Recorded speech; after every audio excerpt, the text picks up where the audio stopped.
Good evening and welcome to Blood Games on a Wednesday night. And welcome to our brand new series game called Shillings and Crossbones. It's going to be the regular thing on Warhammer Wednesdays for the foreseeable future. We have all the players tonight. A couple might be leaving and rejoining again, but for tonight we have got everybody. I am your games master, Jim. And this is my group. We'll start off with Roger. So could you introduce yourself, Roger, and tell us what you are playing? Hi, I'm Roger, and I am playing Marcus Crownfist, the Imperial Ogre. He is a soldier. Do you want backstory now, Jim, or is that going to come up later? We could do backstories if you want. Yeah, a brief backstory. Yeah, why not? Okay, so he was part of an Astallian captain's crew, which I'm just trying to look up the name of because I did name him. So he served under Captain Andrada, who is an Astallian merchant aboard the Flute Sagrario. And he served on there for a good 5 years or so, and he lived a hard but good life, and he was well paid and treated well. It wasn't until Dagger attacked his ship off the coast of Bretonia on his return voyage to Marienburg to sell off the spices that he'd purchased in Araby. After washing up on the shore near Bordeaux, he bartered his way onto his ship, bound for Marienburg in exchange for work. And he recently arrived in Marienburg to find some. He was found out that Dagger was caught and was to be executed, and determined to watch that bastard swing. Excellent. Okay, we'll move on to Aaron. Could you please introduce yourself and tell us what you're playing, Aaron? Hello, I'm Aaron. I am playing Giacomo Stragone, a Tillian scryer. Giacomo was born in the small town of Cincio within the Tillian Republic of Remus.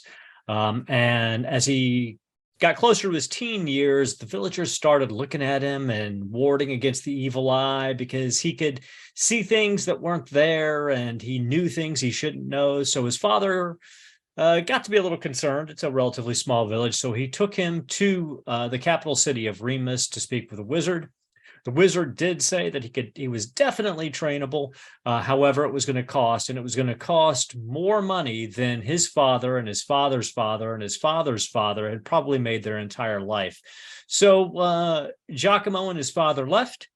And to be honest, Giacomo's father was pleased with this because he didn't want to lose his son. His wife had already passed. As they were going out, though, Giacomo pointed to a man who was showing interest in them, a man with a tall black hat and black cloak with silver twinned comets sigil on his cloak. And that drained his father's features. And instead of returning home, he immediately took his son to the port of Remus, where a cousin of a cousin was a sea captain. And he had a whispered conversation with Captain Federico de la Vega, and convinced him to take Giacomo on as his cabin boy. Now, of course, first Giacomo was sad to see his father go, but as any 12-year-old boy, he immediately fell in love with the ocean and the life aboard the Sea Feather. And he began to think of the captain almost as a surrogate father. And for 7 years, he traveled up and down the coast with the merchant. However, about a year ago, the Sea Feather was at anchor in a deep lagoon, taking on fresh water and fresh fruit, and they were set upon by the pirate captain Dagger Ogwald. He took the ship without a fight. However, instead of just taking the goods, they took the goods, slapped the crew in irons, hung the captain and officers of the ship, and then torched the Sea Feather. Fortunately, Captain Ogwald was taken into custody and the slaves were freed. However, Giacomo now has come to Marienburg not only to watch this vile villain hang, but he hopes that before his death, he can lay hands upon him one time so he can attempt to scry the location of the captain's buried treasure. Excellent. Okay, we'll move on to Stewie. Stewie, could you please introduce yourself and tell us about your character? I'm Stuart Muir. I'm out here in Holland at the moment, but by the magic of the internet, I've connected to play this game this evening. My character is Longshanks, or S01E01. Completely unpronounceable elven name. So he tends to use the Longshanks name for everybody else, other than elves, of course, who can pronounce it properly. He grew up sailing the River Reich with his brother and his family. And he and his brother were voted the most beautiful crew aboard any ship sailing the Reich. And they were thoroughly entertaining and entertained themselves. Unfortunately, his brother decided to leave and became a herald for some baron down south. And poor old Longshanks found himself getting very bored, really, with nothing really to do other than sail up and down with his mum and dad. So eventually he stole his dad's rapier and leapt off the boat and decided he was going to become, he didn't know at the time, an adventurer. And walking into the nearest town, he came upon a duel. And this gentleman, flashed his rapier around and finished this chap off, and then was paid for it. And Longshanks thought, well, that looks fantastic, getting paid to do something dangerous, fun, and violent all at the same time. So he thought he'd become a duelist. Unfortunately, that career didn't last very long, because the first time that he actually tried to get paid, he got a very good sound beating by the other person. Lying in the side of the road, he was happened upon by a kindly old gentleman who happened to be wearing lots of stars, lots of moons, and lots of jewelry to do with the heavens. And funnily enough, he was dressed in blue. This kindly gentleman took him back to his manor house in the middle of nowhere, obviously, so that he could have a direct vision of the sky. And well, to cut a long story short, Longshanks seemed to be pretty adept at helping out this blue gentleman in the work that he did. Unfortunately, as with all things, Longshanks got bored. So he took his rapier, stole a few bits, took a grimoire, ran off, and thought, well, what do I do now? So he ended up in a port, and again, things didn't quite work out how he thought they would. He got himself into a fight quite quickly with some salty types, and once the seamen had finished with him once, they chased him away, chased him down the street, they broke his rapier, and he ran off. And he hid on board a ship that was in port at the time. Again, things just didn't quite work out for him as the ship sailed. And he was discovered in the hold by the crew. A crew that, well, let's say, weren't exactly on the right side of the law. And they interrogated him. He claimed to be a duelist, saying he was on the run from a local lord. And they thought, well, I think we're just going to put you overboard. Luckily, one of them searched through his bag and he found a load of material, basically things for navigation. So there were star charts, there were maps, there were theodolites, there were stargazing equipment, and they thought that he was a navigator. And as soon as the ship needed a new navigator, that saved Longshanks' life. Longshanks then became the navigator for that for the pirates. And there we are. So that's how Longshanks got aboard. Excellent. Thank you. And on to Dan P. There's lots of extensive backstories here. So are you ready for this, viewers? I apologize in advance. Are you ready, viewers? Oh, who lives in a mountain up in the sky? Craggy Sternhelm He's short and he's broad, but he's got a glorious beard. Skag, scrag, crag, Eastern Helm. So I am playing Craggy Sternhelm, the Norse dwarf officer of a fleet. His backstory is a lot shorter. He's a Norse dwarf. They sail on the seas. His boat got sunk by dagger. Like a true dwarf, he stubbornly didn't get off the boat and he sank with it. Should have been dead. Not dead. Not sure if the ancestors have cursed him or saved him. But what was left of his ship, he turned into an axe and he's declared an oath of vengeance against Dagger, and he's in Marienburg to fulfill that oath. Excellent. Awesome. And last but not least, Dan. Hi, everybody. I'm literally building my character as we are talking. So far, I've come up with Manfred Stradler, a very common name, Manfred, in the Empire, Reichland, where Manfred is from. He's a human. He is a physician. He grew up in the town of Bogenhafen, I think is how you pronounce it.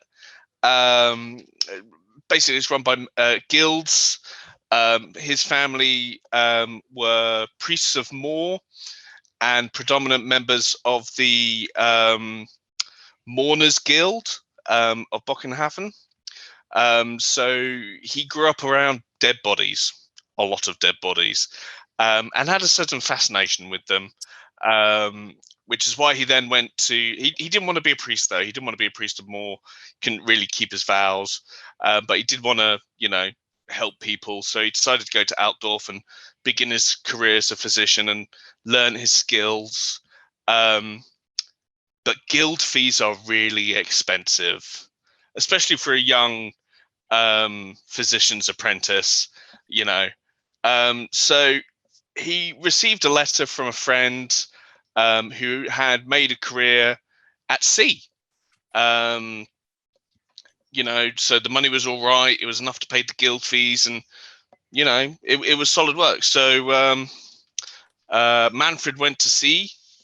He too was a crew member on the Flute Sagraria. Have I pronounced that right, Rog? Sagraria, I think. Sagraria. So was also there when Dagger attacked and marooned the crew and took the vessel. It was a good life. Manfred served about 3 years to pay his guild bills. Hard work, but honest work. We did a lot of spice to Arabia and perhaps sometimes further afield.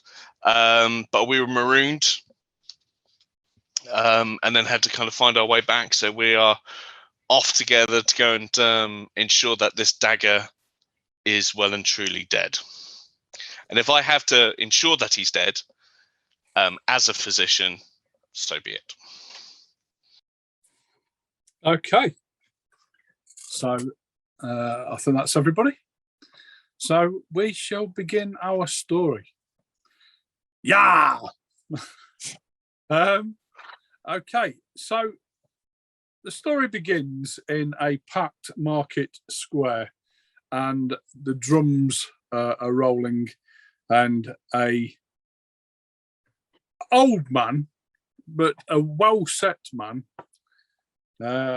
with a long grey beard, has been led up onto the stage, so to speak, of where the gallows are, and a noose has been placed around his neck, and there is some priest who is reading some religious text.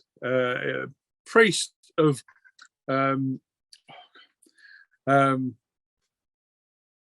help me out, people. Moor, Manan, Sigmar, Tal. A priest of Moor, sorry. A priest of Moor, reading a script out, basically to rest Dagger's soul when he hangs by the neck. And he's asked if he has any last words, and he stood on a barrel, a loose noose round his neck, and he begins to shout and rant about he will never be forgotten. I was the scourge of the seas, and everybody quaked when they seen my sails. Yeah, there'll never be one like me again, and my treasure goes with me to the grave. And with that, the barrel is kicked from beneath him, and he jolts a bit. His eyes pop out of their sockets and hang from the holes down his cheeks. And there he is, just hanging there, slightly twitching. Question: Could Giacomo have reached out a hand as he was being led up to the gallows to grab his shoulder or touch him? I don't see why not. I don't see why. So If you've got a thing about touching prisoners, that's perfectly all right with me. he does. Giacomo is all about the touching. So you see this slight. He's about 5'9", but he's wiry. So he pushes forward and he reaches out a hand to the captain, and he just whispers, "What about your treasure?" And at that, he will, as soon as he says that, he will try to scry the captain. And what this is a new skill, and this is from the Winds of Magic. So if you don't have this book yet, you should get it because it's an amazing book. But what it does is it allows you when a scryer enters a location or touches an object or touches a person, they can read their mind or read the past, what's going on. And it's all based on the number of success levels you get. So I'm going to give it a shot here. And I'm at +1 SL. So I am going to actually spend a fortune point to make that +2 SL. And at +2 SL, you get as a success, you get a piece of relevant information from the object. Excellent. So I was trying to focus his mind on his treasure. So you see, flash into your mind, a leather-bound small book with a crooked skull and bones carved into the front of it, etched into the leather. It seems a well-worn and battered book, but you can just see the cover. You definitely know it if you've seen it.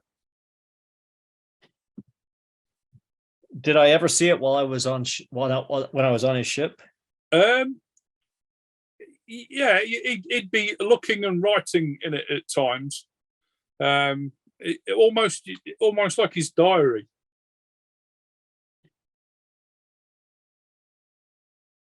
So right after he finishes his rant, I just yell up at him, "We'll see about your treasure. Perhaps as soon as I put my hands on your book, we'll put an end to that claim." Okay, and at that, he finishes his rant, and that's when the barrel gets kicked from him. But he tries to come back at you, and he goes, "Treasure, yeah."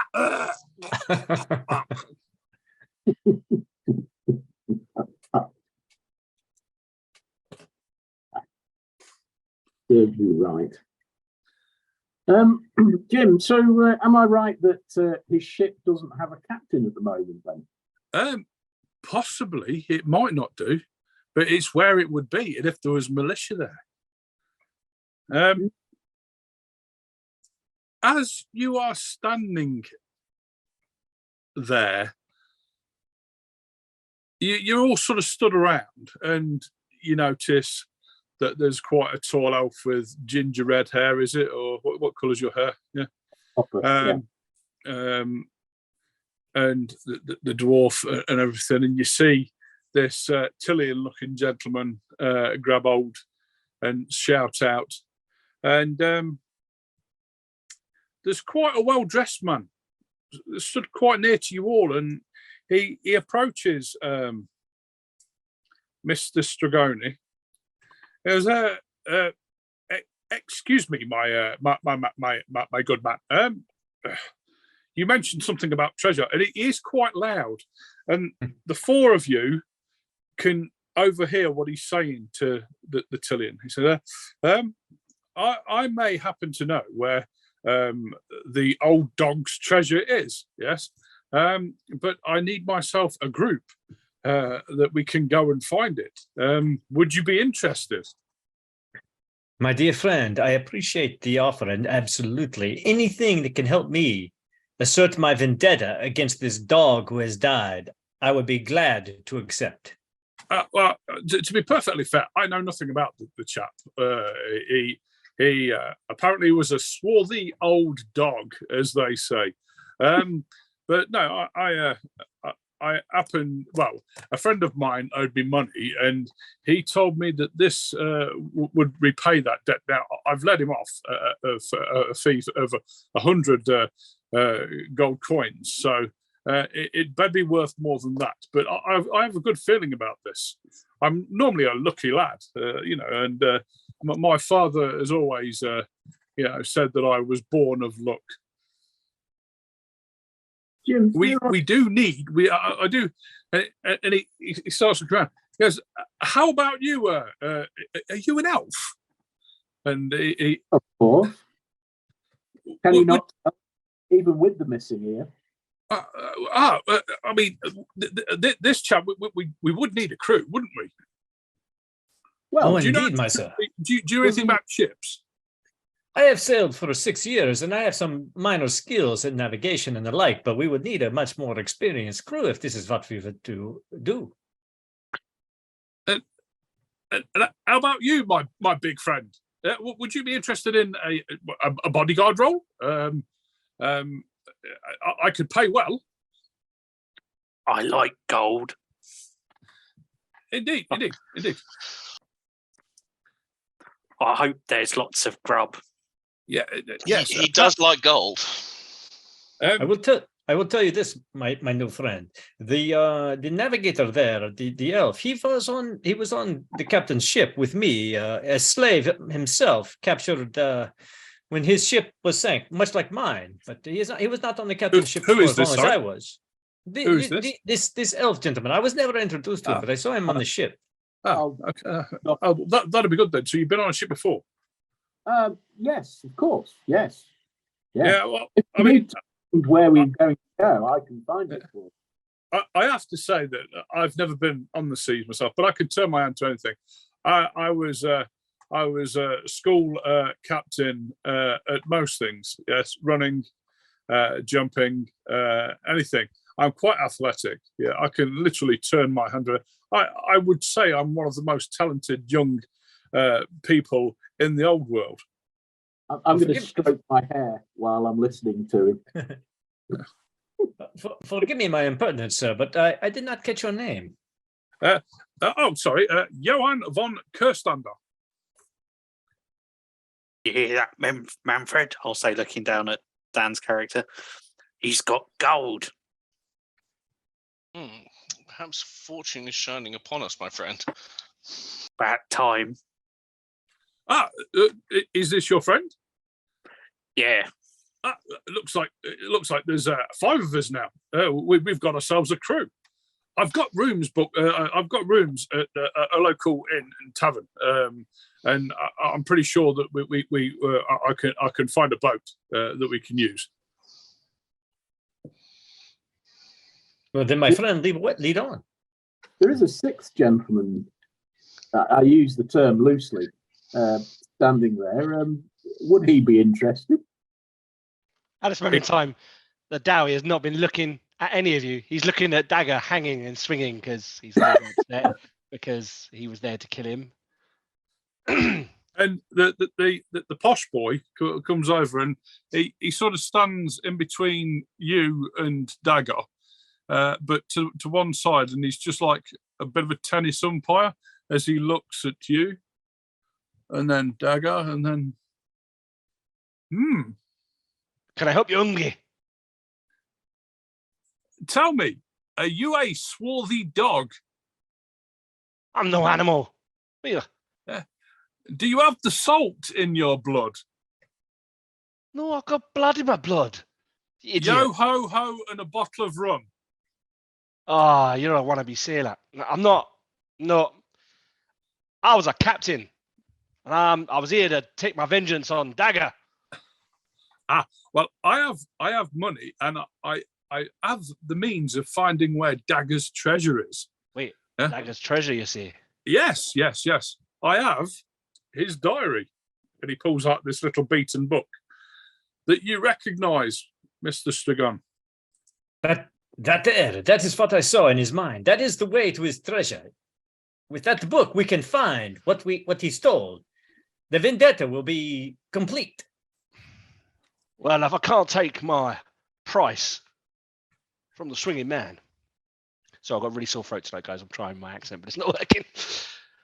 I'll take my price in gold from his gold, not your gold, though you can pay me as well because you need a good captain. Indeed, vengeance it shall be so sweet. There are eyes and ears listening to us. If you don't mind me saying, you know, a few of you do speak rather loud. So why do we not retire into the tavern and we can speak more? Yeah. Indeed, we must guard this book with our very lives, or at the very least, with this large ogre's life. Don't worry about it. No one other than us knows that I have it. So, you know, it'll be fine. Sorry, Giacomo's looking around at the crowd around us. Yeah, and the Dow, he's just like, everybody knows. You've literally just held it up in the air and waved it around and told everybody what it's for. You worry too much. I've heard that about you dwarves. Yes, anyway, come with me. The beers are on me. I've got rooms. Yes, you won't have to spend a penny.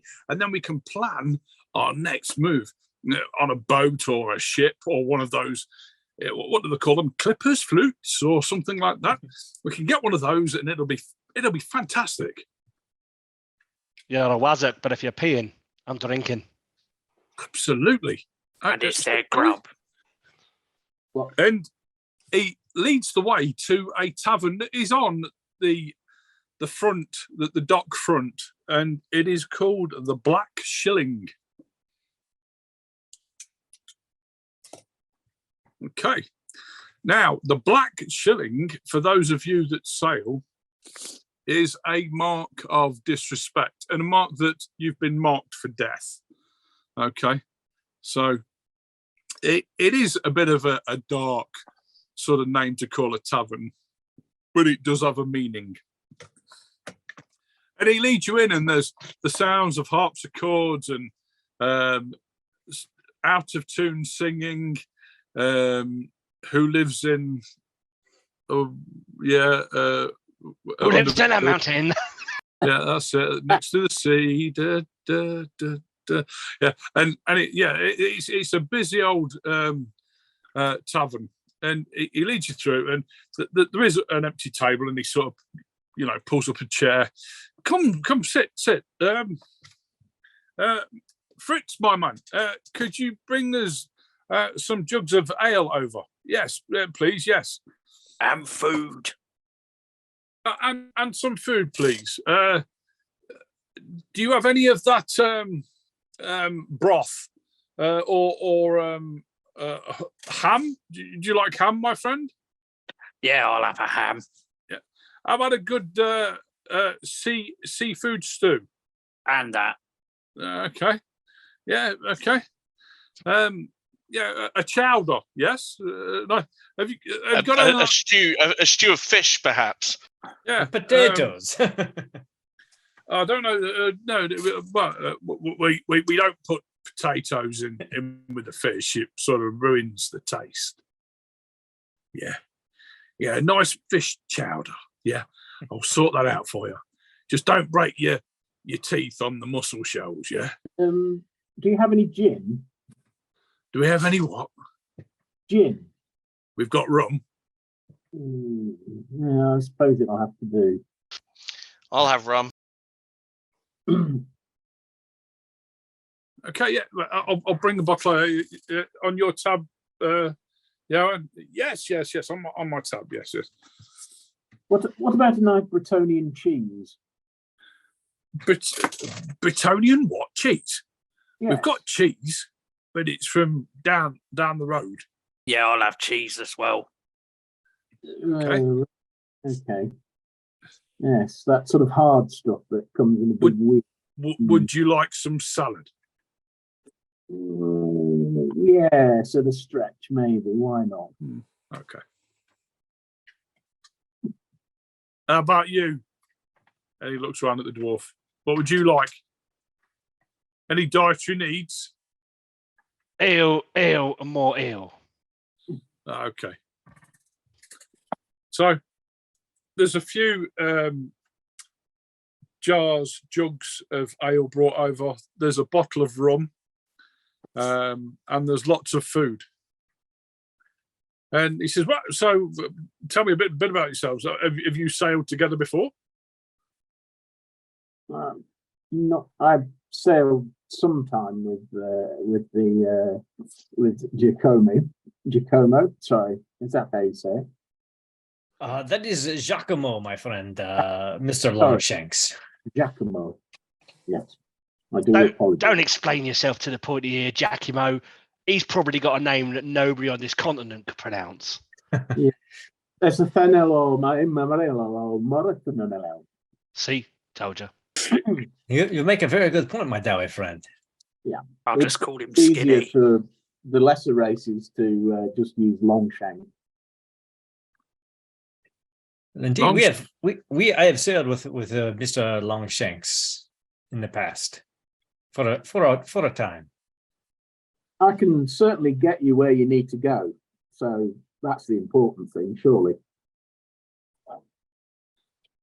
Yeah. Okay.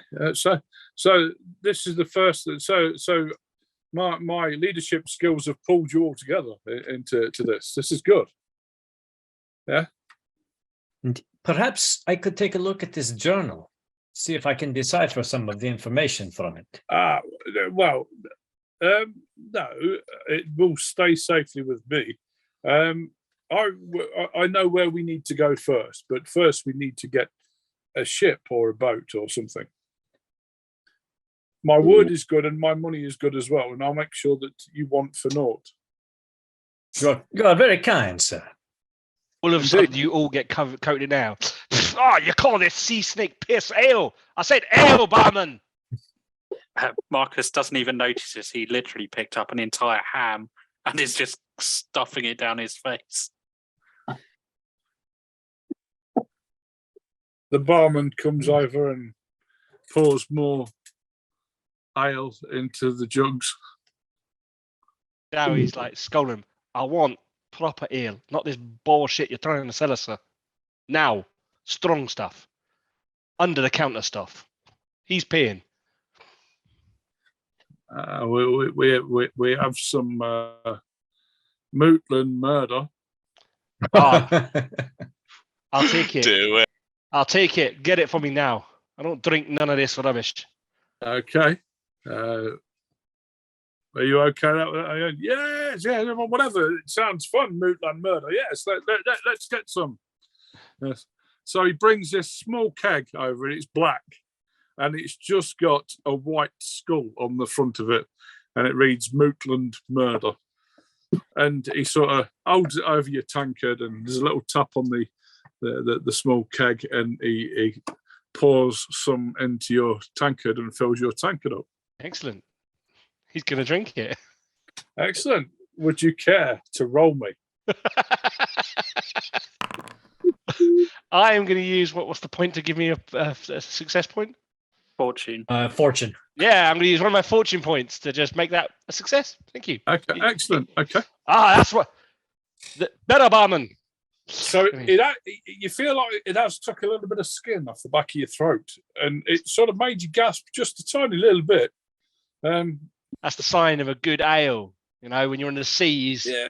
The only time you've drank something similar to this is when you accidentally splashed yourself in the mouth with some paint stripper that you were taking the paint off the woodwork of your ship with. But yeah, this is mean stuff. Excellent. He's happy now. You can see he's visibly happy. Because you've spent a fortune point, you're good for a few tankards there. And yeah, so do we have a plan? Do any of you have a ship? Dagger sank my ship, Well, bastard. He If- sank the one I was on as well, which is why I must pay. been fun. Surely Dagger's ship doesn't have a captain at the moment. It could do, I suppose. And actually, I could take that as payment for my Grunhilde. And you see like a visible almost tear. And then you see the anger and the tear goes back up into his eye. This is all that's left of my Grunhilde. And he's shaking his big old axe. So I will take his ship as payment. And he slams his axe into the table, not on the table, into the table. Oh, how crude. Easy on the furniture there, son, says Fritz. Yeah, easy on the furniture, yeah. I know that you're angry and you're a swarthy sea dog, but please, yeah, the table, yeah, it's nearly new. Well, it's about 5 years old, but, slamming axes into it is a little bit rude, yeah. I don't care if you're from the seas or you're a little bit salty. It's damn right rude, yeah. And he looks over the table and there's probably like gouges and all sorts of things in his table. And he's just like, Could everybody make me a perception check, please? oh no, something dwarfs are well known for. I can certainly try at this point. I think I've done my perception.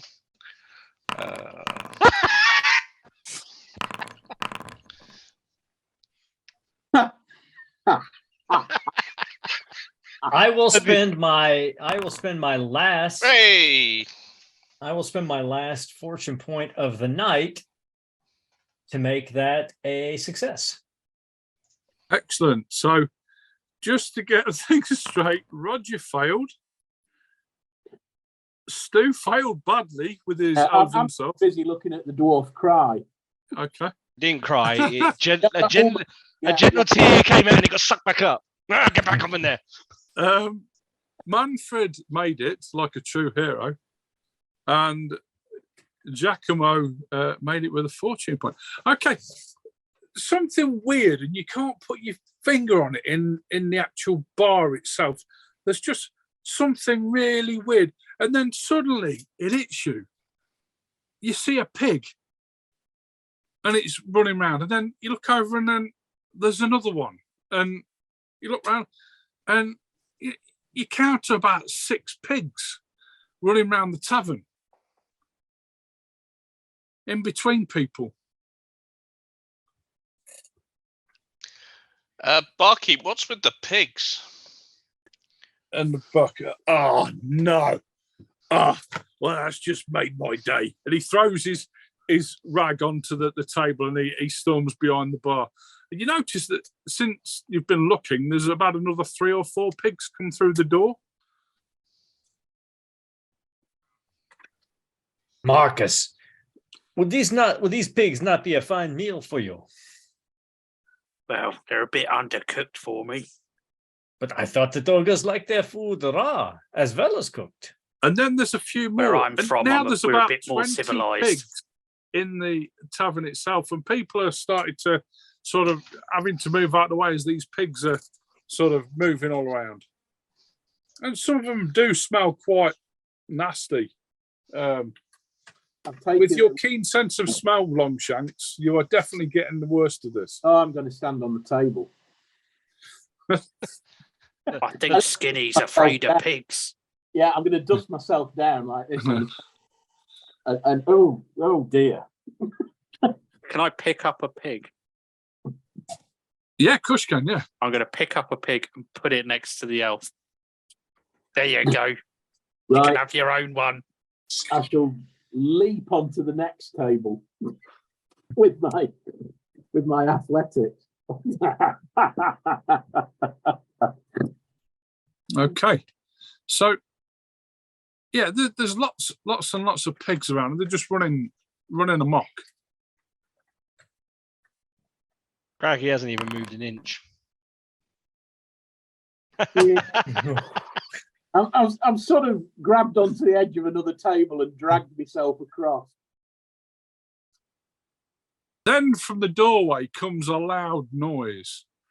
Ah! And there's this 6'5" quite a big man, dressed in a velvet coat with the nicest finery, gold finery, and such a white frilly shirt. And he has this big tri hat on. Yeah.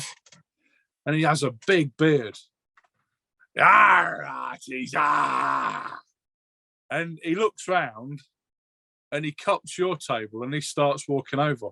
And behind him is a small boy who looks disfigured. His face is, one eye is up here, the other eye is down here. His nose is out of place. He has a crooked mouth, of which he doesn't have many teeth in. One of his ears is sideways. Yeah, he just looks really deformed. Johan, are these friends of yours? I met that gentleman before. Yeah, yes, the swine pirate, Kernigan Smythe. The swine pirate. Is that the short one or the shorter one? No, he's the big one. What big one?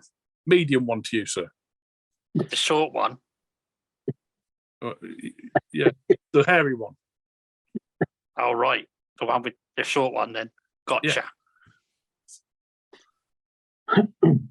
Would Craggy know about this guy being a captain himself once upon a time? Yeah, you've heard of him before. He basically sails the seas with a ship full of pigs, hence his name, the Swine Pirate. Why? He used to be a pig farmer, the word goes, and his sister was killed, and he chased a killer down, and a killer was a pirate, so to speak, and yeah, he took his place and sailed the seas as a pirate who likes pigs. You mean? I shall say, dusting myself off from the pig shit once again. And then when I've finished with my handkerchief, I'll just drop it on the floor and look disgusted. Master Johan, we've come for you to join our crew like you suggested. Oh, God. You're going to want us to sail with all those pigs? No. I did mention it to him before I met you, but you seem more friendly, he says under his breath. The ship's ready and we can go in the morning. I thought I'd get some heavy drinking in. It's got a ship, though. Yeah, ship. It'd be a fine ship. What kind of ship? Craggy's shaking his head. A very fine one. What sort of ship is it, Shorty? The Crooked Snout is a fast ship. For a pig farm. Or is it a dinghy? He's a funny lad. You might be big and you might be bigger, but you're a funny one. Anyway, let me buy you a drink. You boys looking for work? Would you like to work on the Crooked Snout? Well, Bob, go and get us some drinks. Have you met me nephew? Oh, is that what that is?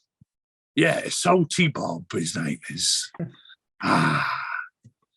He's my nephew. He's the son of my sister. What happened to your sister? She died. She was murdered. Oh, They murdered I'm sorry her. to hear that. Yeah, My condolences. she had a push on for the exotic. Yeah, and her lover was a bit of a strange one, and they killed her for it. Oh, I'm They sorry. hunted her for years. Is that after you married her then? Yeah, he was a dentist by trade. No, I'm wrong. He was a barber. He cut hair. Right. and other things. I'm sure. So, well, I suppose at least we wouldn't have a problem with getting food. We'd have plenty of pork schnitzel available to us. The ogre will appreciate that. Only if you've got a smoker or something on board. Oh, I'm sure we can build one. If you ever smoke, I like the old pipe myself. I think I prefer our original plan. So anyway, yeah. I prefer my pork Bob salted. there, yeah. We're not going with you. Sorry. Oh, don't be silly. You heard him. Well, Marienburg happens to be my port at the moment, and you don't want to be messing with my port. Some say Salty Bob was born of goblins. I mean, you look like you were born a goblin. There. I say jokingly. Oh, I like that. Certainly explain the family resemblance with the child. Have you taken the boy to a good physician? Well, I think that's what's happened when one of them small greenskin things sleeps with or lies with my sister. There you go. That's one strange arrangement. This one's strange family. Well, how about we buy you a drink and then we bid you good day, okay? I don't get what you mean, son. He means go away. What my esteemed colleague here said. We're not really in the business with bearded. Oh, I see what you mean. Psychopaths. So he stands up and he takes a couple of steps back from the table and nearly trips over one of his pigs. So you're telling old Kernigan Smythe to mind his own business?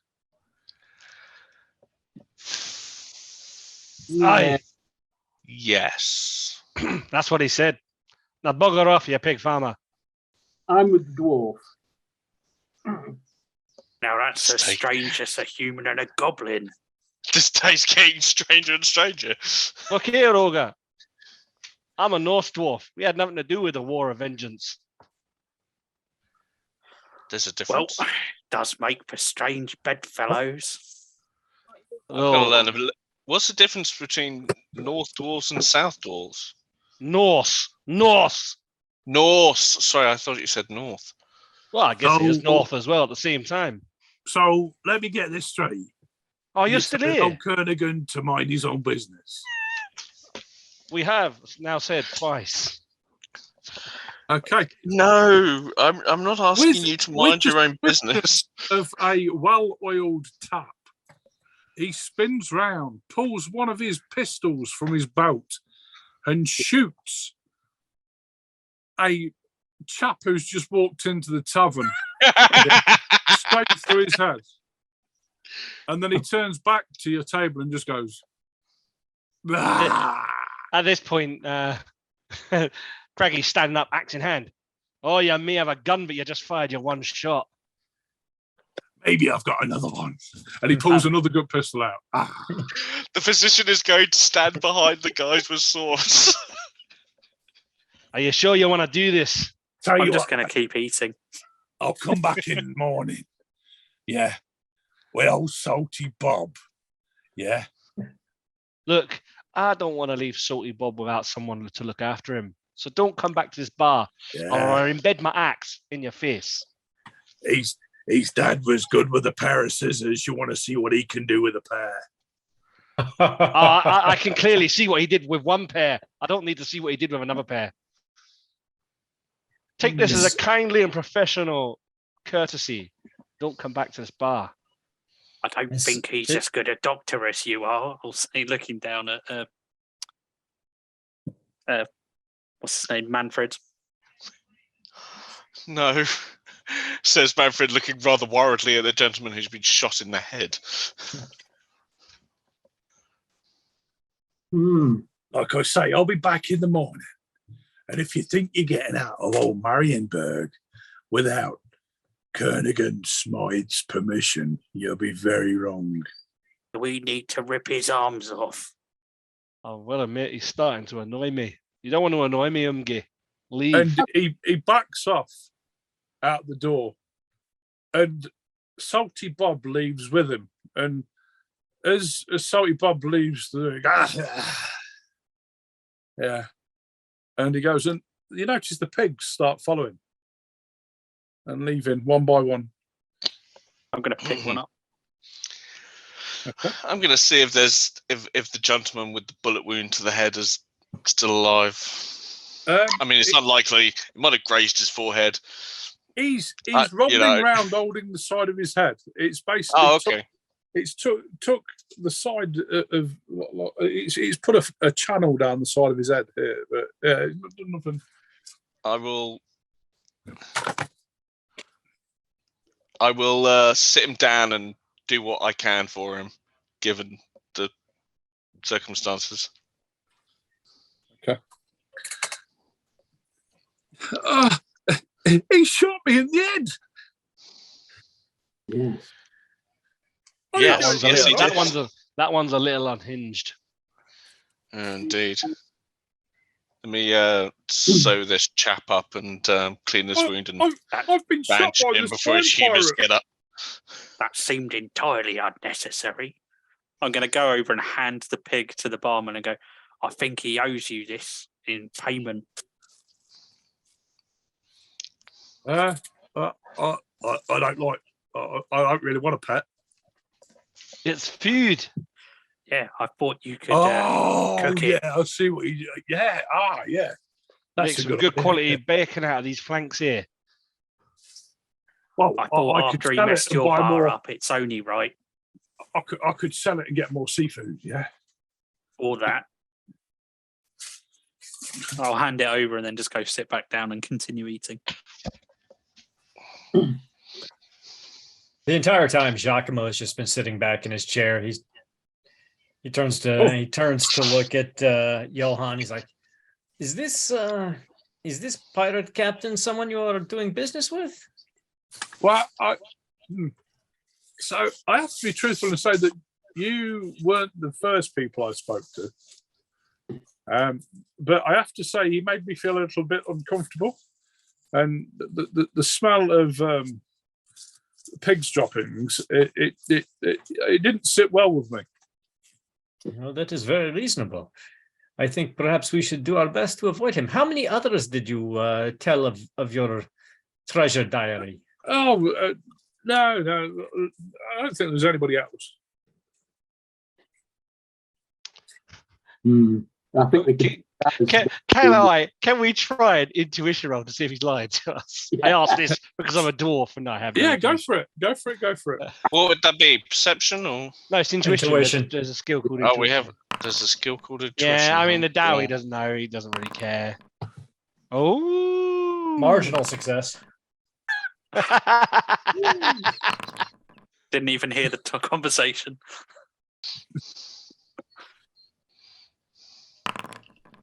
Okay. The elf. Hello. So he did sound a little bit unsure, and he may be lying, but he's pretty unsure. He seems a little bit stupid at times.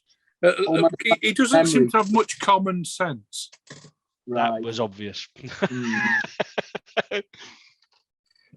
Well, I think the first thing we should do is find where Dagger's boat's moored up. Yeah. See what the situation is. Because if we're going to steal his boat, or should we say, repurpose his boat because he owes us, then I think we should have a look at that. How big is the crew on the boat, Jim? Of which boat?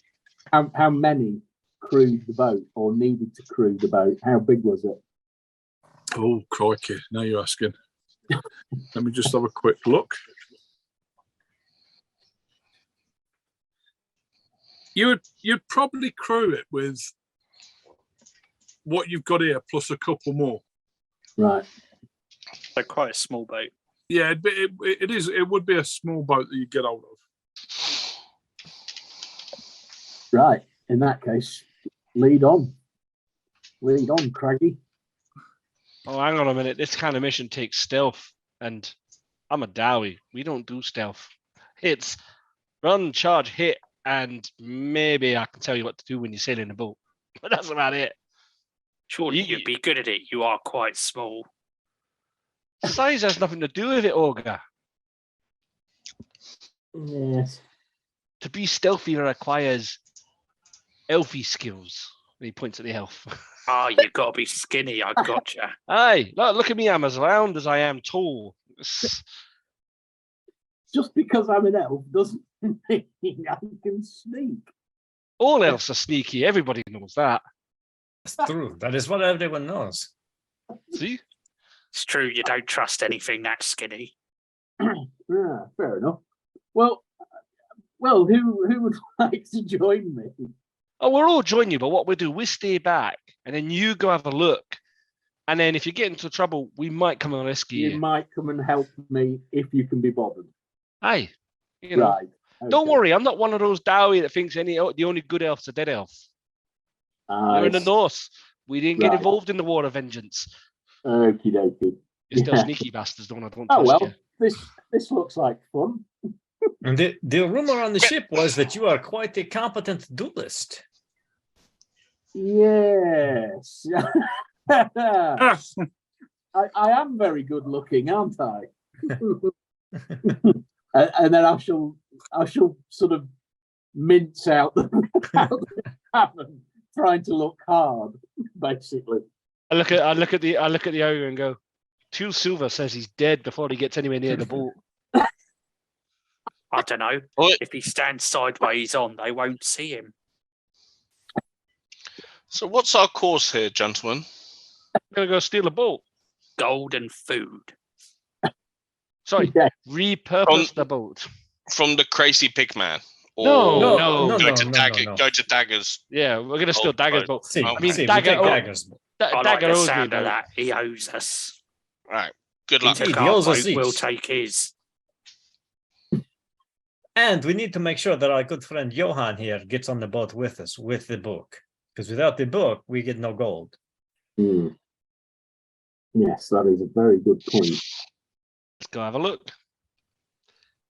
And Yeah. I'd like to say the Dowie, it looks like the Dowie gets off his stool, but you can't really tell the difference between him on the stool and off the stool in terms of height. So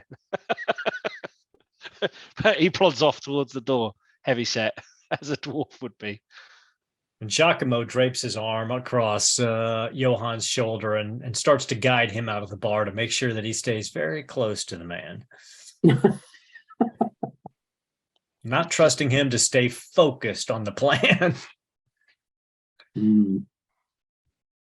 So I guess the real question is, Jim, is do we know where Dagger's boat is moored up in Marienburg? It'll be in the main dock area, but there's likely to be a lot of militia around. Hmm. That's fine. Okay. Well, let's have a look. I suppose potentially there might be other boats that might be easier to swipe, but I don't necessarily want to put other people on our trail before we've even started. Indeed, and I feel that we're probably going to make enough enemies doing this. We should probably Hmm. not make the list longer. Yeah, I totally agree with you. Manfred, is it Manfred? Yes, I want to drink your blood. No, I'm just kidding. I have no idea what you're talking about. I'm pretty sure this guy's told everybody about the book. So I'm pretty sure every pirate and ne'er-do-well from here to Altdorf is going to be looking for this book and this treasure. Oh, I have no doubt. But if we can avoid, Avoiding trouble. taking out guards and militia, that would probably help. Oh, as well. no, we have a legitimate cause to take this ship. We can argue the legal ramifications of denying us our prize. For it's owed to us. My Dowie friend, I believe that would take some time. Perhaps we send the ogre in to distract the militia, and as they pull away, we sneak onto the boat, and then under the cover of darkness, we drift away. Oh, yeah, forget humans like legal systems. Ugh, what a pain in the bum.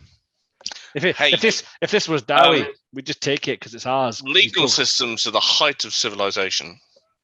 Absolutely not. They're a pain and they take time. Nothing a good axe to the face can't sort out half the time. Well, indeed, and that's why you have a few mountains and we have, an entire empire. But it doesn't matter. an entire empire. It's a little green patch in the middle. Have you seen a map of the world, Manfred? Yeah, your little patch of green in the middle is not really an empire. It's just the human kingdoms with their laws. I'm just saying, now we have laws. They're just, don't abide by them. No, we abide by them, but they just don't have legal loopholes that you guys like to jump through. He sank my boat. I'm legitimately entitled to his boat. That's how Dowie law works. Is that how Dowie law works? That's how Dowie law works. Well, at least in this circumstance, that's how Dowie law works. Listen, I think he's making it up. I've got Craigie starts laughing and walking off. I have fine rooms booked for the night. I mean, why don't we get our heads down and then go looking in the morning? No, darkness is the best time for the elf to do his sneakiness. I don't know. It would be nice to sleep in a nice bed for once.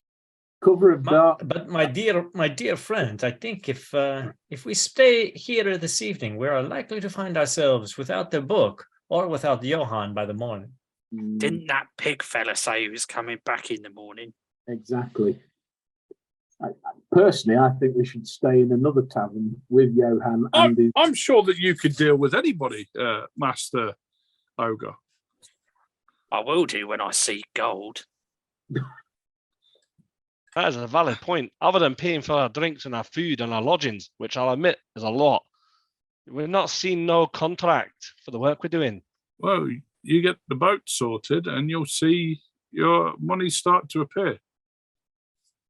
That's more of a word than a contract, and we Dowie don't tend to work without a contract. I tell you what, and he pulls the small Contracts pouch out. sound like laws to me. Well, they're very similar to law. They're binding in a way. You'll have a smart for a ogre, aren't you? I've been known. Contracts written on a piece of bark, is that? I don't deal with that, but it is a couple of shillings each to start with.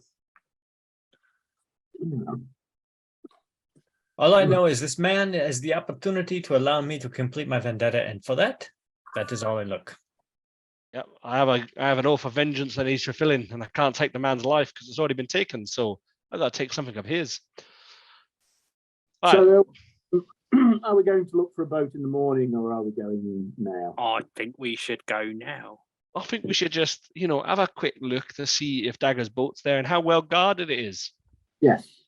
Okay. And if there's no harm in a bit of a wreck. Exactly. Nobody says we have to steal it right now. We're just, having a look. No, that's true. Okay. Right. So, who is going to look for the boat? Me. Our sneaky elf. Are you just having a open walk down on the dock side, or are you making yourself discreet?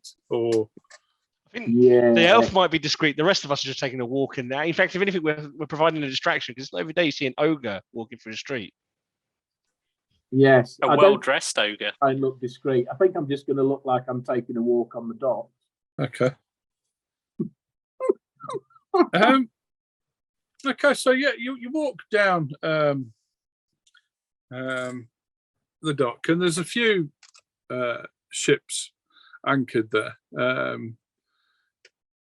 but most seem to have crew aboard. There is one ship, but it does seem to be manned, or there is a lot of militia on the ship. It's possibly the ship that they brought in Dagger on. It's not Dagger's ship, but it is a ship. Okay. Yeah. And there's also quite a small vessel as well, but it would certainly fit you all on comfortably. There's a little bit, it looks like it'd have some cargo space on there. Like a little caravel. Yeah. A small crew like yourselves would be able to cope with this.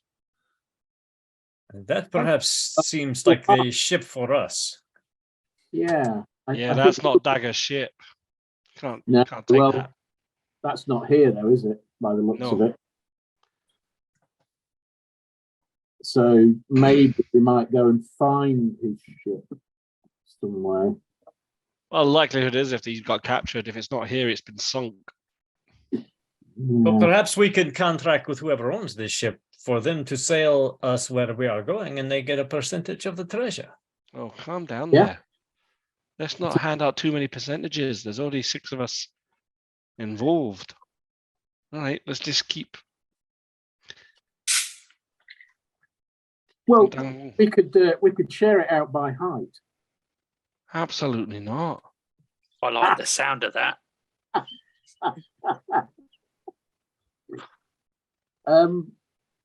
Yeah, what's the name of this small vessel, Jim? Oh, that's asking. Bernard. We're not calling the ship Bernard, Roger. Ultimate great face.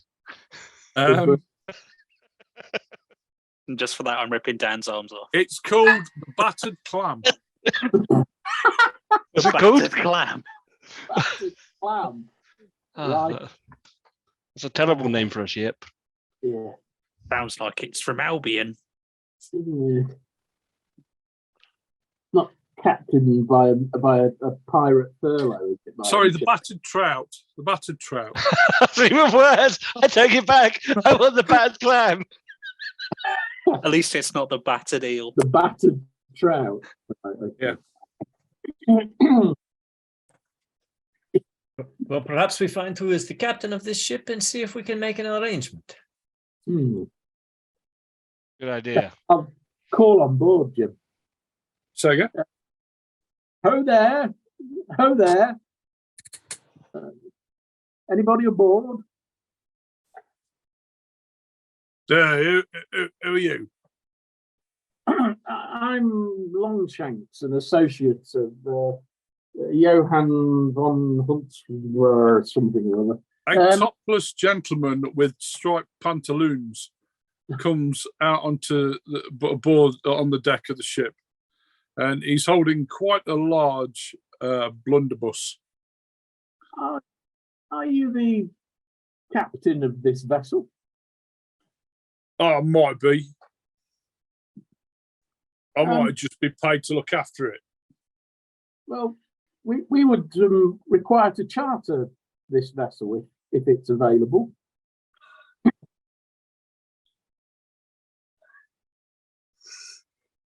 Well, you'd need to speak to the owner. Yes, I guess that.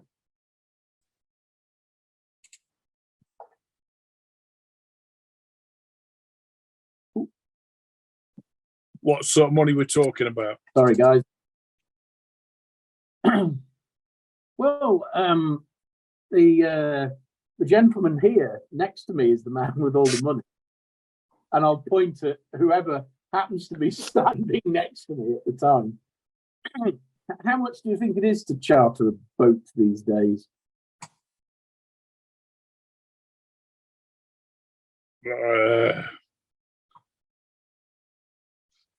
Well, if you give me, shall we say,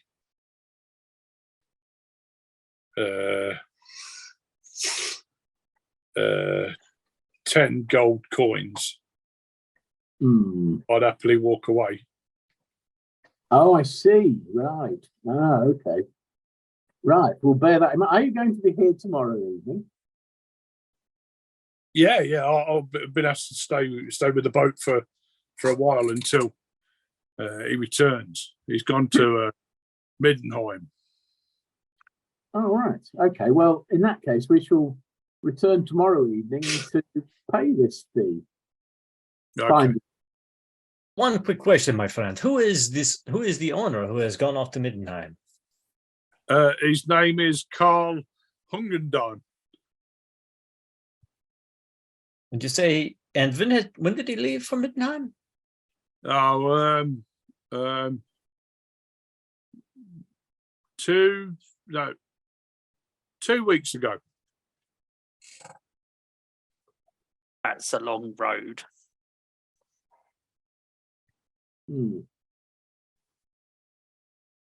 Right. Okay. Well, thank you for your help. And then I'll turn to face the rest of them and not speak quite so loudly. So yeah, his name is definitely Carl Hagendas.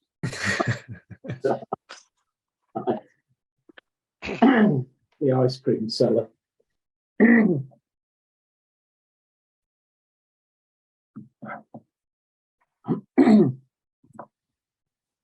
What do you think, gentlemen? He's basically offering to take a sidestep so we can steal it. Yes. That's rather criminal. If it gets me closer to my vendetta, I do not care. I mean, criminals are stretch. We're simply borrowing it and then we'll put it back later. If he's in Middenheim, might never need know it's gone. My point was more, what's the point of paying him if he's a criminal anyway? Well, yes, I would agree with you there. I think we just push him overboard when we go on. Unless you want to stamp up the 10 gold. I I never had any intention of paying him. I was going to wait until he goes to bed and then I was going to bop him on the head. Yeah, exactly. I'm not going to kill him though, because I'm not a murderer. He's done nothing to me. Just add him to our list of people who'll be chasing us. Well, he's not going to be chasing us if he hasn't got a boat, is he? Good point. Touche. Right. Well, if the evening's shenanigans are concluded, I think I might try and find a shrine to Katia. There's bound to be one around here somewhere. A shrine to what? Katia. It's a local right sort of lady god. Is that like the lady god in the Widows Across the Mountains there? And he points off in the direction of Britannia. Yeah, sort of, maybe, yes. Yeah, something like that. But you're a pointy here. Don't you have your own gods? Yeah, well, Katia may well be a sort of possibly a sort of a relation to the god that I follow. And I'll shut up at that point. Don't understand this business of gods. Is there a board around somewhere, Jim? Is there what? Board. So a BAWD, a person who is sort of stood on the street corner selling maps and Oh, yeah, definitely. Excellent. Well, gentlemen, I'll raise my hat. I'll see you in the tavern later. And I'm going to find a brothel with my two silver shillings.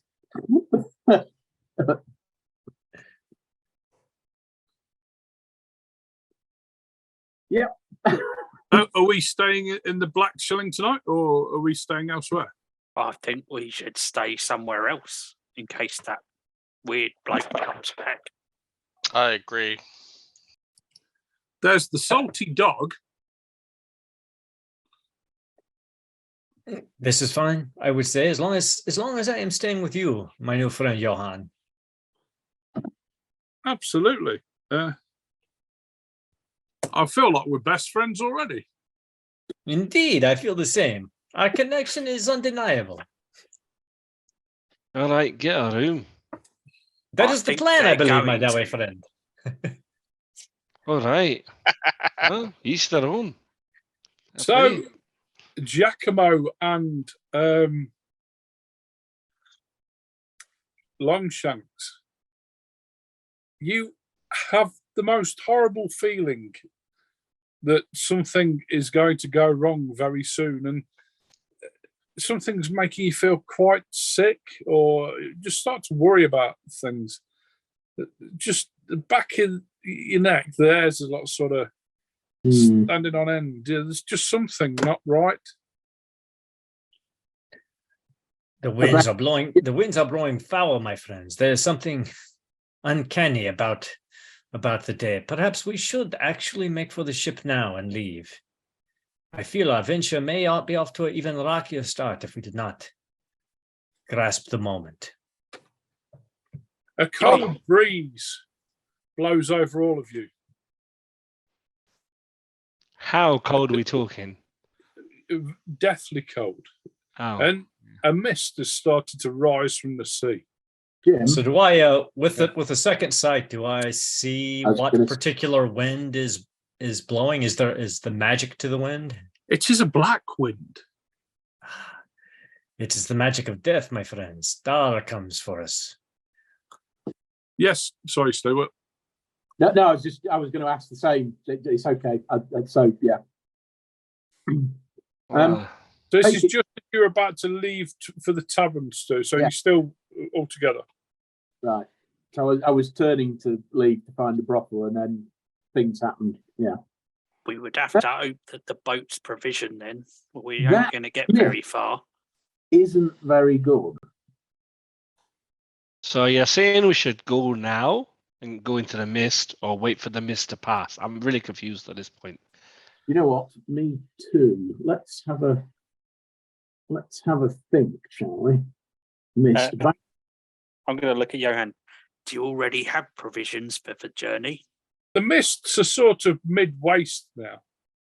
We must withdraw, my friends. We must get to someplace more defensible. Think we let's head for this tavern, the Salty Dog. Something's coming in. Oh, Jim, yes. from my piratey captaining knowledge, Yeah. would this happen to be something that rolls in potentially before maybe an undead ship appears? Or have we got any sort of history? Or Oh, what skills? Lore. I've got Level law. lore. I've got law dwarfs, but I'm Norse dwarf, so we sail a lot. My local lore is not bad. I can try that. yeah, you can make me a Norse dwarf law. You can make me a local law. I mean, I've got no. Craigie has no idea what's going on. It's just mist. I've got law magic. Impressive success. Yeah, you can make a law magic roll if you wish. Okay, so Giacomo.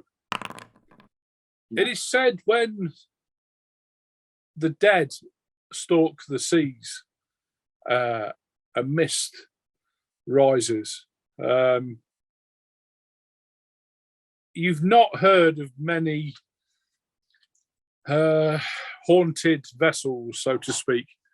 The most famous, supposedly haunted vessel is known as the Dusk Stalker and is captained by a supposed vampire that goes by the name of Manfred Manstein.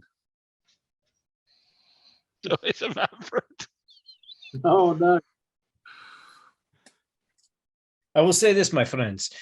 It is a wind of death, and the dead are rising. The legends tell of haunted ships, so perhaps rare, but the Dusk Stalker and the Captain Manfred Manfred is possibly involved. However, without a doubt, the dead are rising, and we need to put ourselves inside the building. Yes, the one of these taverns. We must make haste before we are surrounded. You head Perhaps we would towards say for the tavern. Temple of Moor. Suddenly behind you, you hear the rattle of chains, and the chains begin to drag up the street, and it seems to be coming towards you. Jangle, jangle, jangle, drag. Jangle, jangle, jangle, drag. Jangle, jangle, Run. drag. I grab Johan and pull him towards the tavern. What's Ogre, going this on? is your fight. Take care of this. Do it yourself. I'll pick up Manfred and run to the tavern. Brilliant. So it's basically a Dowie standing on his own with his axe. Oh, what a bunch of wazzocks. He's slowly stepping backwards towards the tavern, obviously just Out of the mist, it's quite a tall figure. It's human shaped, but part of his face is missing. There's like a big hole there, and there's wet, rotting flesh around it. filthy zangaras. He is dressed in pirate garb. He has a bandana on that holds his matted hair back, and he has the remains of what was once a rather impressive beard, although it's just manky and mangy now.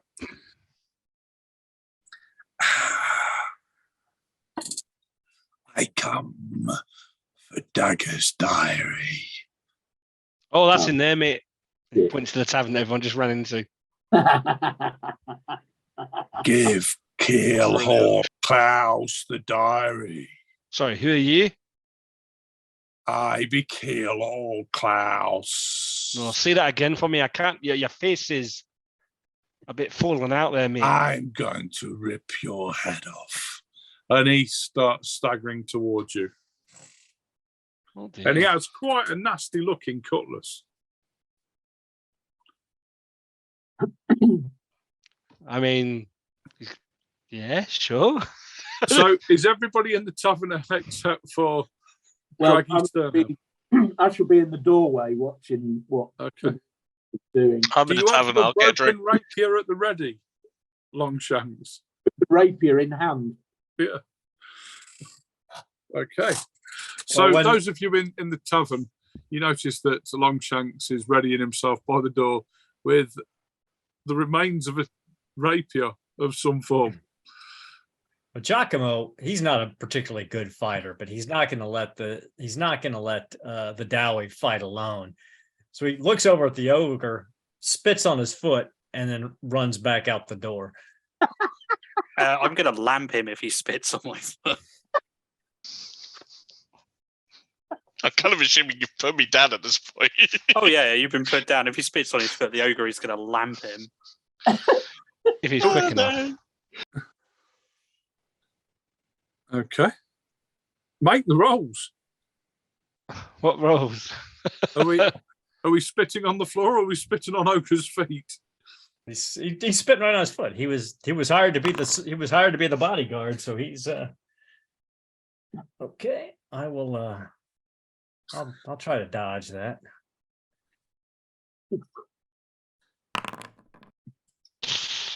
I will use my reroll to dodge that. I love how it's just Nope. Oh. It connects with a rather full-on thud.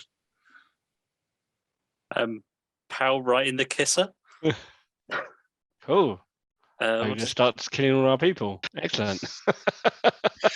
I will. Is it What's a pub what's- brawl punch you've just threw out? just Yeah. like a bam. So I that's, can't remember. Strength, Brawling is- your strength bonus. Oh, your damage, yeah. Yeah, I can't remember what brawling is. I normally hit people with axes or guns. I think it's your strength bonus. So it's 5 plus 1 for dirty fighter. 6. So that's 6, 11.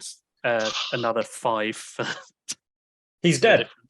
Fucking hell. well, minus your toughness bonus. My toughness is 3. So 8 wounds. Yeah.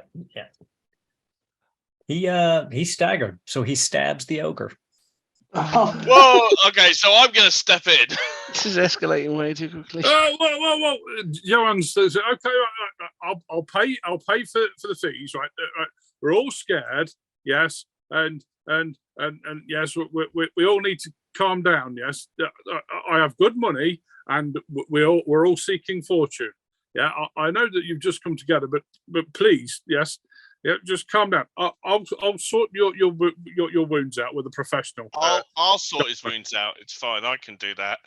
Stragon, let me take a look at you, please. Now he staggers out the door. He's still got his mission. So I'll try and follow him. Right. So outside, what is your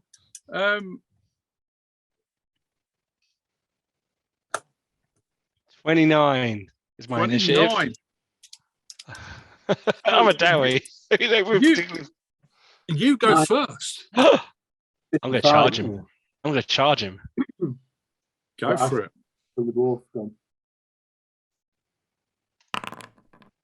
Ah! nice. Ah! And beds a great axe into him. Oh, nice hit. Okay. He tries to parry that.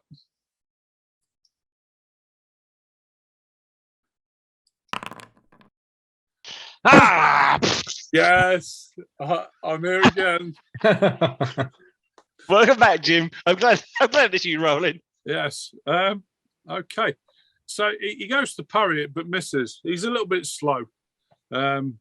and you hit him for quite a bit. You basically, Nice. he's staggering, but he's still up. Can I fling a dart at him? You can. Yeah. And that is what I will do. Go for it. Make me the rolls.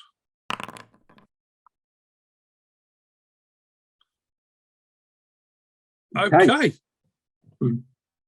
So as the dart hits him, a flash sort of emits, and he staggers backwards and falls to the ground, motionless.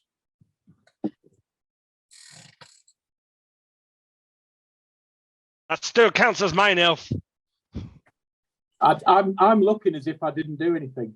Basically, Giacomo, you get to the door and you see, I'm just holding my the rapier. dwarf standing over the corpse of whatever it was. He staggers over and I'm sorry, my dowie friend. I did not realize you were staying out here by yourself to fight it. It's all right. The dwarf killed him straight off anyway with his axe. Don't think so. I'm pretty sure I saw a flashing light there, but Guacamole, please, Guacamole, stand still. Let me take a look at you, please. guacamole, isn't that some sort of weird sauce you can have on your food? Yes. And Stragioni is some form of pasta. Is that what you're saying? No. Giacomo Stragone, not Stragoni. Yeah, that's like a dish, isn't it? You mix it in, no. and it's like a greeny pasta dish. I had it once when I was in Italia. No, it's the name Stop that Captain moving. De La Vega gave me because of my witch sight. It means witchcraft. All right. Can I attempt a healing roll? Of course you can. I don't know what I'm doing. How's it? What does You roll heal. I've got heal? So roll that. And it's your intelligence bonus plus or minus success levels. Oh, pull. You would still heal some if your intelligence bonus is more than 1. My intelligence bonus is more than 1. What's your intelligence? I have an intelligence of 41. So you would heal him 3 wounds. 3 wounds. Thank you, Dr. Manfred. Just please. You put it, its Next jaw sort of time. snaps back into place. Look, Yeah. he's easily offended. Don't spit on him next time. Just try talking to him. He is a coward and is not worth even speaking to. I was protecting my friend until I'm paid. That's what I'm doing. Right, What's so happened? shall we talk payment then, shall we? Here's 5 shillings each, yes. Right, we need to get a boat and we need to go to... I'm sorry, 5 shillings isn't going to cut it. He was looking for you in that book. Look at that. And he's pointing at the zombie creature thing on the floor. Oh, well, you dealt with it. It couldn't have been that hard. So Manfred takes out a pair of spectacles, puts them on, kneels down next to the undead to kind of examine it, and kind of gets a little bit perhaps too over fascinated by it. Okay. Oh, what's this? You begin looking at it, you notice there's something very strange, something you've not seen before. Yeah, and there's quite a big axe wound in him. But it seems to be knitting itself back together again. So calmly, Manfred takes off his spectacles, puts them away, turns to the dwarf and says, it appears that he is regenerating himself. Oh. And then Manfred steps back quite quickly. Jim, I'm assuming it's night time. Is there a lantern on the outside of the tavern? Yeah, there'll be a lantern, yeah. Hey, Olga, I can't reach it. Can you grab me that quickly? Grab it and pass it to him. Cheers. Smash. Sets the zombie on fire. Okay. There's a lot of burning. That's how you deal with something that knits itself. That's how you deal with the trolls. Dead now, innit? I'm just gonna. It's burning. Have a think, Jim. Is this gonna do anything?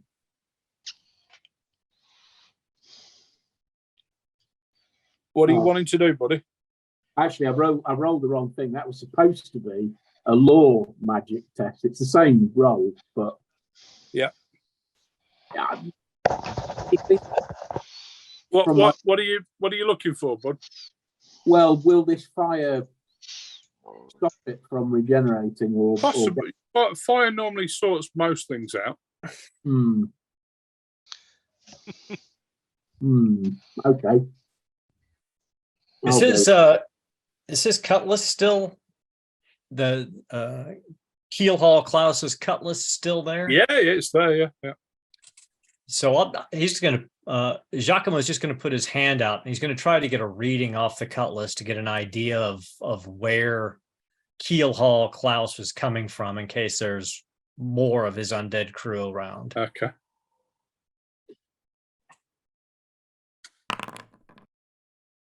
Impressive success. So with 5 successes on a psychometry roll, you get 2 pieces of relevant information about what you're looking for. So you see a ship in the dark seas and a shadowy ship.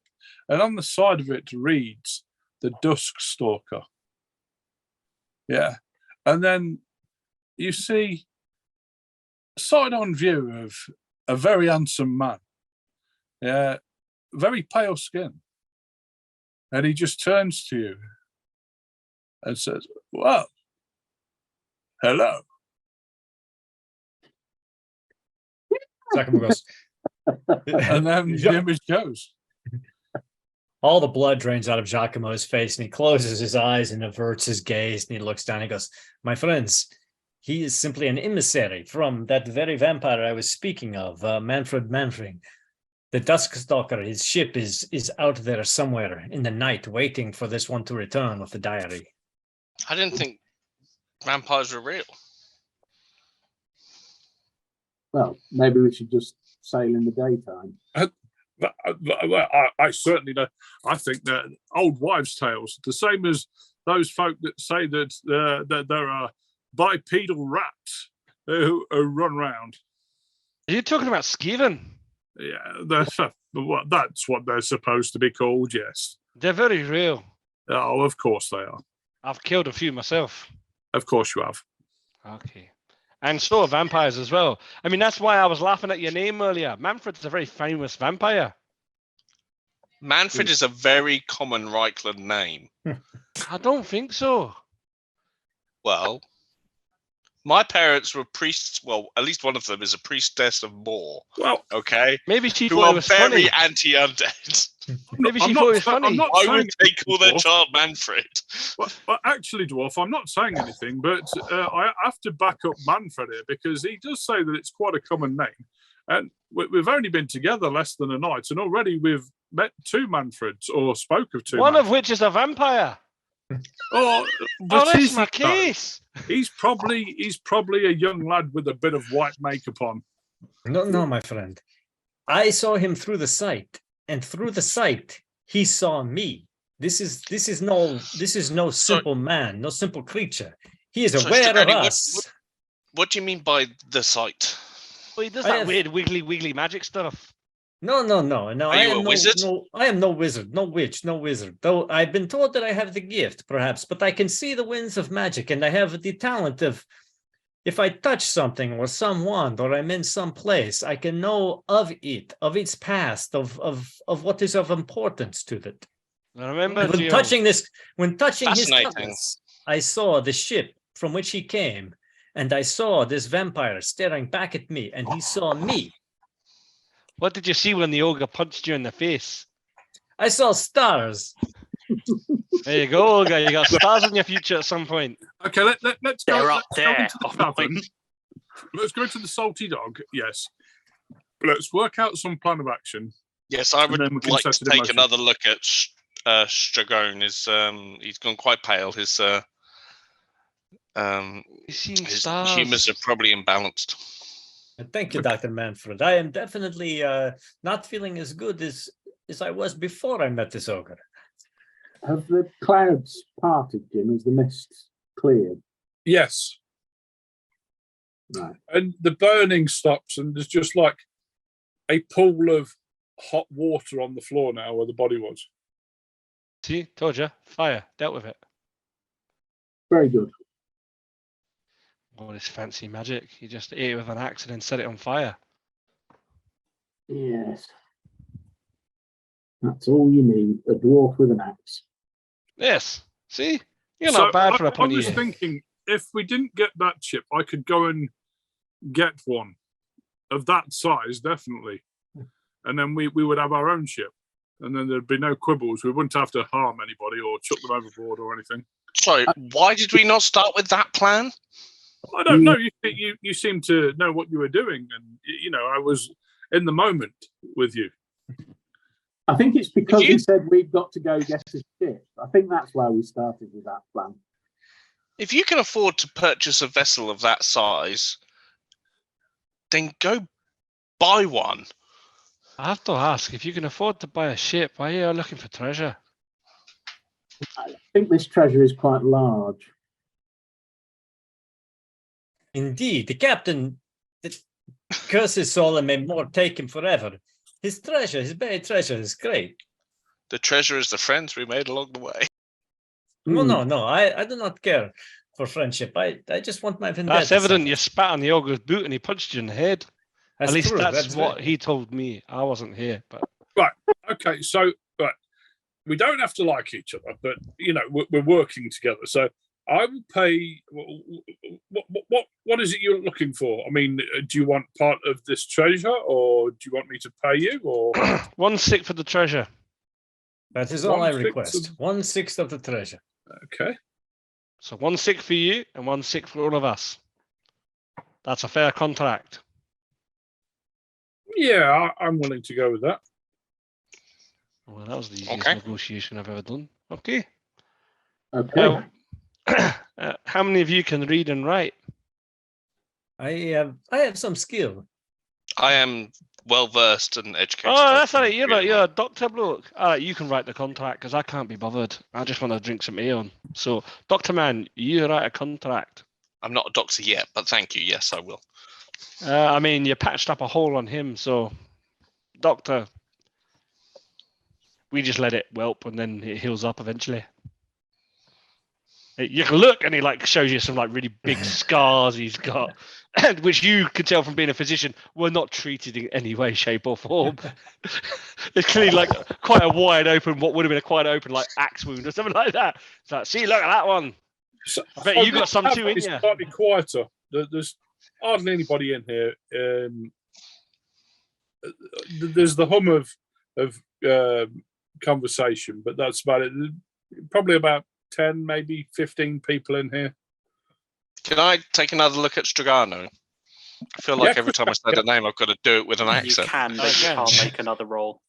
Oh, I can't make another roll. Oh, never mind. You can't fix the same injury twice in a 24-hour follow it. period. You can be doing some Well, we'll have to physician look at it stuff, tomorrow. though. We can be putting a bandage around, maybe trying to settle Yeah, it I'll before- make it clean and proper. Yeah. And I mean, it Yeah. wasn't a dirty wound. It's not like I hit him with a blade. I just lamped him. maybe get some, a wet flannel on it. That A always cold does compress. the world of. Yeah, wet flannel solves Might make him everything. feel better. Look, I'm going to make you all rich, yes. And I understand that, you all come from different backgrounds and, you all, we've got ourselves a bit of a mix. But we're all going to become very rich. Yeah? Beyond your wildest dreams. If we find it. Rumor is that Dagger amassed a mighty hoard. Indeed, that is what he always said on the ship, that he had mountains of treasure. I Pirates suspect lie. that I mean, he has stolen enough. each one of us has suffered at his hands, and each of us has lost a ship and crew. And There's I know even that rumour- our vessel was stuffed full of spices when he attacked it. That in itself Well- was a rich load. People even said that they saw him with the sea claw, which is a magical cutlass scimitar thing. Maybe that was in the treasure hoard as well. But what I'm saying is, if we work together, then we can achieve big things. Indeed. I once we are now in the contract, all of us together, we shall work as a single team. Could we have a handshake? Oh dear. Must we? We'll have some handshakes and we will make our marks here. Dowie spits on his hand. You're first, point in the ear. I'll just sign my name on the contract there, shall I? I'll use this. No, come on, take my hand. Point here. I'll use this quill that happens to be in my bag. No, point it. You gotta shake on it. Come on, it's getting dry. I'll put a glove on, Jim. I was talking about my large friend and my noble friend here. What are you trying to say? That I wouldn't do a handshake? Have you seen this mighty hand? Mr. Sternhammer, yes, it's not all about you, yes? Sorry, Sternhelm, and I'm a captain. Oh, I was a captain. Okay, sorry. So it is all about me. I'm really sorry, Mr. Steelhelm. Right, anyway, so, right, Marcus and Jacques, could we have a shake of hands, call it a truce? Giacomo holds out his hand. I have no more grudge other than I can't abide bad manners, and I'll offer my hand. And I cannot abide cowardice, but that is in the past. And he shakes his hand. I'll kind of squeeze it a bit hard. You see, unnecessary, my friend, unnecessary. Yes, misunderstanding, I prefer to call it. So, Sternhelm turns to the elf. 2 silver, one of them kills each other. No, we are now one crew. There is no fighting amongst the crew. Everyone knows that. And then I'll turn back. You're on. Indeed. Okay. Give me a second. And Yaran rushes to the other side of the tavern to where a gentleman is sitting on his own. Oh. He wears armour. He's got long black matted hair, bit of a beard, and he looks a bit rough. But he seems armed to the teeth. Okay. Because right, sorted it. We've got ourselves a ship and a captain, and we can travel with him. He'll take us wherever we need to go. My friend Johan, who is this captain that you speak of? His name is Mr. Bastard over there, Jack. Jack Bastard. Bastard. Yes. Right. Captain Jack Bastard. Yes. Doesn't quite have a ring to it. He seems a salt of the ocean type. And what is he expecting Say that for about everyone. What is he expecting to receive from this? I said I'd pay him a wage. I've offered him a few gold coins. All right. Giacomo turns over and looks at Manfred and Longshanks and our Dowie friend there, Croggy, and he even stares up at Marcus. And he's like, "You all know that this captain is going to steal this treasure as soon as he can, right?" Yeah. Well, we'll cross that. We'll open that plank up when it comes to it. I like what you're thinking. Yes, we get the treasure first, and then if we are betrayed, we handle the situation. Yes. Well, I think I might go and do what I was going to do and pray at the shrine of Catio. Maybe I can do that now. Okay, careful, don't catch pop. Yeah. If there's any more miss, I'll holler. I don't understand all this praying. And I shall go off and find the broth. Make sure it's a clean temple. Yeah. Surely the Dowie is genuinely like, but surely all temples are clean. I don't understand. Okay. So the night is drawing in. Is anybody wanting to do anything? Giacomo is just going to stay relatively close to our new friend Johan here to make sure that nobody comes at him to get the book, the diary, and then he's going to try to sleep off this growing goose egg on the side of his head. Okay. So you can either share a room, they're twin rooms, or they're single rooms. Well, he's going to share a room with Johan because he doesn't trust that somebody isn't going to try to steal this diary. Okay.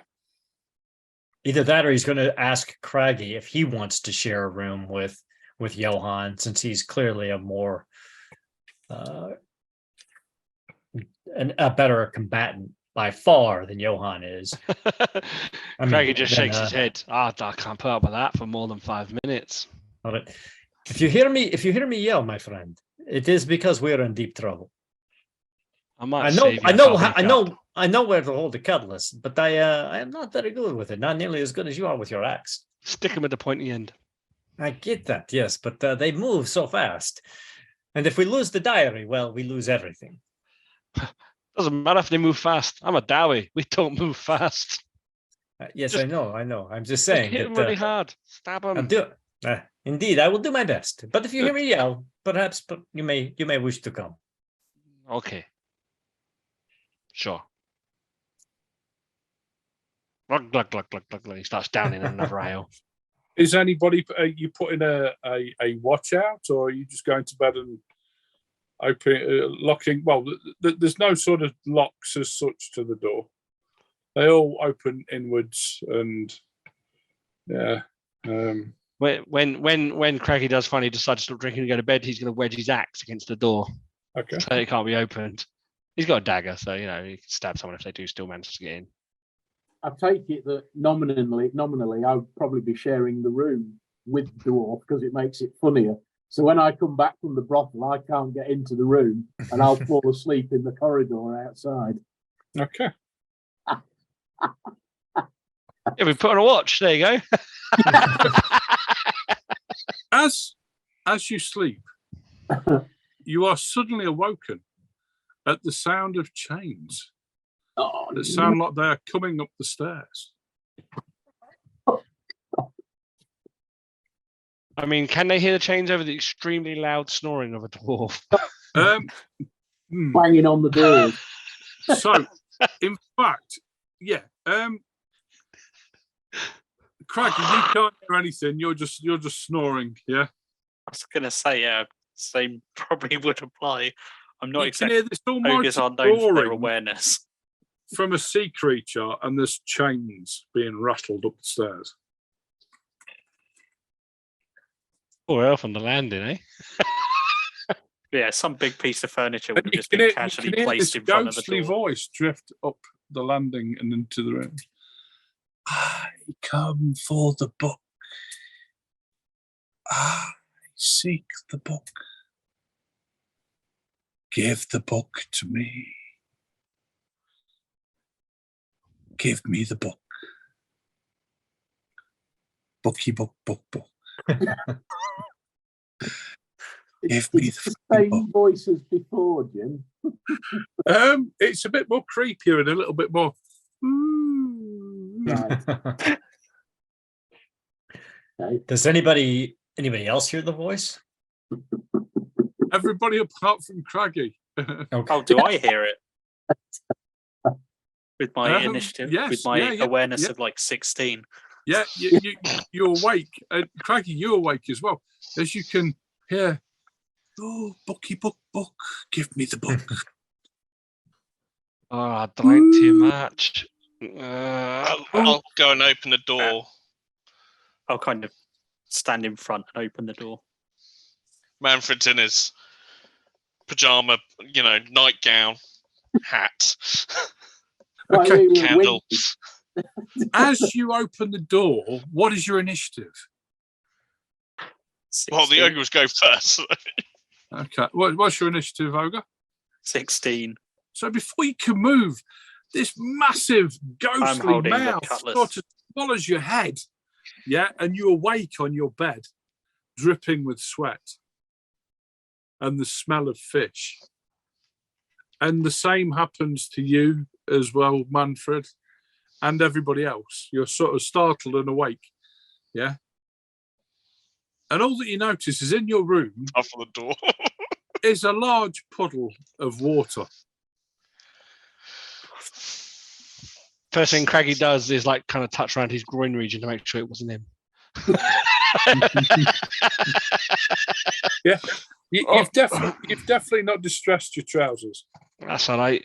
He grabs for like the ale on the side, drinks it, and is like, yeah, he goes back to sleep. Giacomo looks to see if Johan is still here in the room. Johan is asleep and he is gripping this book there as he's sleeping. And he looks like he's having the nicest dreams ever. Giacomo checks the book to make sure that it's the right book. It looks like it's the right book. It looks like the one that you've seen in your vision. Okay. I don't think I ate enough, Manfred. Think I better eat more tomorrow. I'm going to go You and sleep well, my friend. have a bath, I think. Smelling of fish. Yes. So you go and bathe, go back to sleep, or do what you do, and you're awakened in the morning with the sound of activity outside on the dock, and we'll call it there for tonight. So thank you very much, everybody who watched. We nearly had a total party wipeout in the first episode, but that seems to be all knitted back together now with a little bit of money and a little bit of promise of wealth. Thank you for joining us. Our first session of Shillings and Crossbones. I've been your Ghostmaster Jim. Now, please, before we go anywhere, I nearly forgot, we've got the rest of the week. So tomorrow, what is going on tomorrow? Anything? Nothing? I want to say a D&D thing, isn't it? Tomorrow. It's a special... Yeah, Pete's running a two-shot of a new Kickstarter game, a new OSR game this week and next week. And then tomorrow night, Garblag North America at Shadow Dark. Shadow Dark is the name of it. That's it. And then tomorrow night, we'll be back at 7 p.m. Pacific Standard Time, 9 p.m. Central Time, middle O-Dark 30 for everybody in Europe. We'll be back with Achtung Cthulhu, The Shadows of Atlantis, we're finding ourselves in Honduras. And then just a quick plug out that if you're interested in some Conan, Modiphius 2D20 Age Undreamed Of, I'll be running some Conan on Friday night at 7 p.m. Pacific Standard Time over on the Lollygaggers channel. And then I believe next Tuesday we'll be back with Millie and Coriolis before we return for episode 2 here. Excellent.